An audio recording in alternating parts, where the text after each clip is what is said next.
Assalamualaikum warahmatullahi wabarakatuh. Shalom, Om Swastiastu, Namo Buddhaya. Salam kebajikan bagi kita semua. Kami dari kelompok 7. Pada kesempatan kali ini, kami akan menjelaskan materi tentang manfaat dan contoh teks ulasan buku dari mata kuliah Bahasa Indonesia. Sebelum itu, kami mengucapkan terima kasih kepada Ibu dosen Profesor Dr. Hajah Hasna Faiza, KRFUM, yang telah memberikan kami kesempatan untuk menjelaskan materi ini. Sebelum kita masuk pada materi, izinkan saya untuk memperkenalkan anggota kelompok. Yang pertama ada Najwa Ziana Fairuza dengan NIM 2501231. Yang kedua ada Naila Mufidah dengan NIM 2501230. Yang ketiga ada Nabila Andini dengan NIM 2501228. Dan yang terakhir ada saya sendiri, Nadine Indonesia Widana Putri dengan NIM 2501229. Untuk materi yang pertama adalah tentang pengertian singkat dari teks ulasan. Teks ulasan adalah teks yang digunakan untuk mengukur, menilai, dan memberikan kritik terhadap sebuah karya atau sebuah kejadian yang akan diulas. Nah, selanjutnya ada manfaat teks ulasan buku bagi penulis. Yang pertama adalah untuk membantu seorang penulis menilai kinerja mereka. Yang kedua, untuk membantu penulis mempromosikan karyanya. Yang ketiga, membantu penulis memahami pasar mereka. Dan yang terakhir adalah untuk membantu penulis menentukan harga karya mereka. Baiklah, di sini saya akan menjelaskan tentang manfaat teks ulasan buku bagi pembaca. Yang pertama, memberikan gambaran isi karya. Pembaca bisa mengetahui ringkasan isi buku, film, lagu, atau karya lainnya tanpa harus langsung membaca atau menontonnya. Yang kedua, itu membantu menilai kualitas karya. Ulasan biasanya berisi kelebihan atau kekurangan suatu karya, sehingga pembaca bisa menimbang apakah karya tersebut layak untuk dinikmati atau tidak. Yang ketiga, itu menghemat waktu dan biaya. Dengan membaca ulasan, pembaca tidak perlu mencoba semua karya. Mereka bisa memilih karya terbaik sesuai kebutuhan dan minat mereka. Yang keempat, itu menambah wawasan. Ulasan sering menyertakan informasi tambahan, misalnya tentang latar belakang, penulis, konteks budaya, atau pesan moral yang terkandung. Yang kelima, menjadi bahan pertimbangan sebelum mengambil keputusan. Pembaca bisa lebih yakin dalam memutuskan untuk membeli buku, menonton film, atau menggunakan produk yang diulas. Selanjutnya, saya akan menjelaskan tentang manfaat teks ulasan buku bagi mahasiswa. Yang pertama, itu mempermudah memahami literatur akademik, yang dimana mahasiswa ini sering dihadapkan pada banyak bacaan, seperti teori, jurnal, ataupun buku referensi. Ulasan buku membantu mereka menyaring isi pokok sehingga tidak kewalahan. Yang kedua, mendukung penulisan karya ilmiah. Teks ulasan bisa dijadikan referensi sekunder ketika mahasiswa menulis makalah, artikel, ataupun skripsi. Yang ketiga, melatih keterampilan akademik. Membaca atau membuat teks ulasan melatih mahasiswa menilai argumen ilmiah, menyusun kritik, dan menyampaikan opini secara terstruktur. Yang keempat, menjadi bahan diskusi kelas. Ulasan buku sering dipakai sebagai dasar presentasi atau debat di perkuliahan, sehingga membantu mahasiswa aktif berdiskusi. Yang kelima, menghemat waktu belajar. Dengan ulasan, mahasiswa bisa cepat mengetahui apakah suatu buku relevan dengan mata kuliah tertentu sebelum memutuskan membaca penuh. Yang keenam, mendorong sikap selektif terhadap sumber. Mahasiswa belajar memilih bacaan yang kredibel sesuai kebutuhan akademis dan bukan sekedar populer saja. Selanjutnya, contoh teks ulasan buku.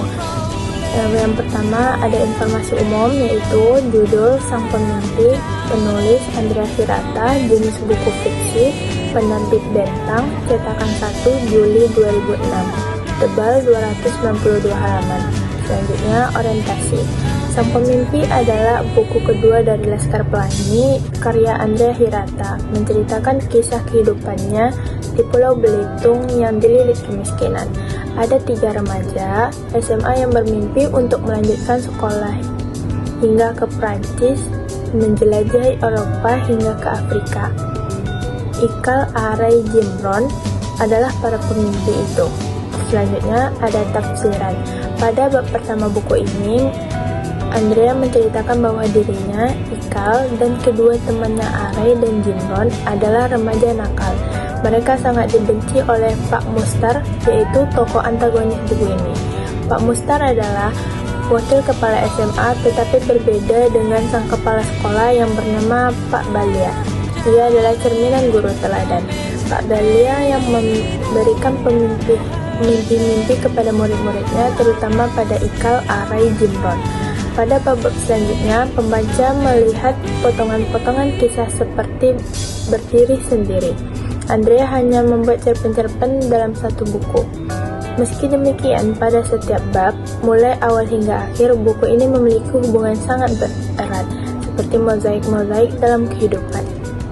Selanjutnya, ada evaluasi. Buku ini ditulis dengan bahasa yang mampu menyihir pembacanya sehingga pembaca ikut merasakan kebahagiaan, semangat, dan kesedihan. Selain itu, buku ini memiliki lelucon-lelucon yang tidak biasa, cerdas, dan pastinya membuat pembaca tertawa. Meskipun buku kedua dari Laskar Pelangi nyaris tidak ada hubungannya dengan buku Laskar Pelangi, yang selanjutnya ada rangkuman. Dengan mengesampingkan beberapa kekurangan tadi, buku ini benar-benar buku yang sangat dibutuhkan oleh remaja masa kini. Buku ini memberikan motivasi, semangat, mimpi, dan anak-anak yang patah semangat agar melanjutkan pendidikannya lebih tinggi. Selain itu, buku ini mengajarkan tentang ketakmungkinan yang bisa diwujudkan dengan kerja keras. Contoh kedua, teks ulasan buku.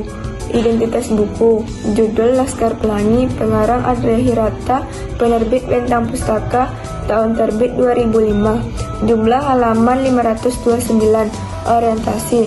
Novel Laskar Pelangi merupakan karya fenomenal Andrea Hirata yang terinspirasi dari kisah nyata masa kecilnya di Belitung.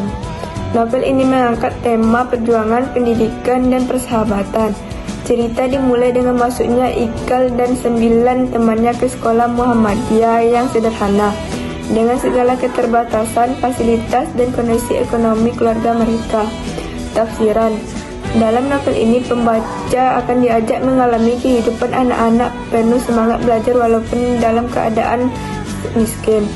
Tokoh lintang yang penuh jenius, Mahar yang kreatif, serta Bu Muslimah dan Pak Harpan sebagai guru penuh pengorbanan memberikan warna tersendiri. Andrea Hirata menuliskan cerita dengan bahasa yang indah, kadang jenaka, kadang menyentuh, kadang pembaca merasa dekat dengan para tokohnya. Novel ini juga mengontrol kontras kehidupan sosial di Belitung antara kaum miskin pekerja tambang timah dengan keluarga yang hidup berlimpahan. Pesan yang disampaikan sangat kuat, yaitu pendidikan adalah kunci untuk mengubah masa depan. Evaluasi. Novel ini layak disebut karya sastra yang membangkit motivasi dan rasa syukur. Kelebihannya terletak pada kisah yang inspiratif, karakter yang hidup, serta gaya bahasa yang khas. Namun bagi setiap pembaca, jumlah halaman yang tebal terdeskripsi yang panjang bisa terasa sedikit bertele-tele. Meskipun begitu, keseluruhan ceritanya sangat berkesan. Laskar Pelangi cocok dibaca oleh pelajar, guru, maupun masyarakat luas untuk menyadari betapa berharganya kesempatan menuntut ilmu.